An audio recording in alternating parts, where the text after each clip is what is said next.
ജനാധിപത്യം വർക്കാവുന്നത്, സക്സസ്ഫുൾ ആവുന്നത് decision makers എത്ര വിവരമുള്ളവരാകുന്നു എന്നതിനെ ആശ്രയിച്ചിരിക്കും. അപ്പം നമുക്ക് കിട്ടുന്നത് നല്ല ആൾക്കാരാണെങ്കിൽ ഡിസിഷൻ മേക്കേഴ്സ് എന്ന് പറഞ്ഞാൽ ആരാ?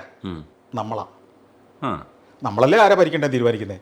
അതൊക്കെ പക്ഷെ അപ്പോൾ തിരഞ്ഞെടുക്കാനുള്ള ബോധമുള്ളവൻ തിരഞ്ഞെടുക്കണം. വലിയ പ്രോസസ്സാണ്. അവിടെയാണ് പ്രശ്നം. മനസ്സിലായില്ലേ? ആ നിങ്ങളെ ആര് ഭരിക്കണമെന്ന് നിങ്ങളാ തീരുമാനിക്കുന്നത് ജനാധിപത്യത്തിൽ, അല്ലേ? അവിടെ നിങ്ങൾക്ക് സാരി തരുന്നയാളെ തിരഞ്ഞെടുക്കണോ, പട്ടച്ചാരായം കൊണ്ടും തരുന്നയാളെ തിരഞ്ഞെടുക്കണോ, നിങ്ങളുടെ മതത്തെ പ്രോത്സാഹിപ്പിക്കുന്ന, നിങ്ങളുടെ മതത്തെ സുഖിപ്പിക്കുന്നയാളെ തിരഞ്ഞെടുക്കണോ, അതോ നിങ്ങളുടെ രാഷ്ട്രം നാളെ നിങ്ങളുടെ അടുത്ത തലമുറയ്ക്ക് ജീവിക്കാൻ കഴിയുന്ന ലോകത്തിലെ ഏറ്റവും മികച്ച ഒരു രാഷ്ട്രമാക്കി മാറ്റുമെന്ന് തിരഞ്ഞെടുക്കണോ എന്നുള്ള ചോദ്യത്തെ അതിനെ അഡ്രസ്സ് ചെയ്യാൻ കഴിയുന്നവനായിരിക്കണം വോട്ട് ചെയ്യുന്നവൻ. എൻ്റെ മതത്തെ സുഖിപ്പിക്കുന്നവനെ ഞാൻ വോട്ട് ചെയ്യുമെന്ന് തീരുമാനിക്കുന്നിടത്ത് എനിക്കൊരു സാരി സമ്മാന ഇലക്ഷൻ തലേദിവസം കൊണ്ടും തരുന്നവന്, കോളനി തോറും അല്ലെങ്കിൽ ഗ്രാമങ്ങൾ തോറും നടന്ന് അവിടെ സമ്മാനപ്പൊതികൾ വോട്ടിന് മുമ്പ് വിതരണം ചെയ്യുന്നവന്, അല്ലെങ്കിൽ ചാരായക്കുപ്പികൾ അല്ലെങ്കിൽ മദ്യക്കുപ്പികൾ വോട്ടിൻ്റെ തലേദിവസം വീടുകൾ തോറും വിതരണം ചെയ്യുന്നവന് വോട്ട് ചെയ്യുന്ന സംവിധാനത്തിനാണോ യഥാർത്ഥ ഡെമോക്രസി എന്ന് നമ്മൾ പറയേണ്ടത്?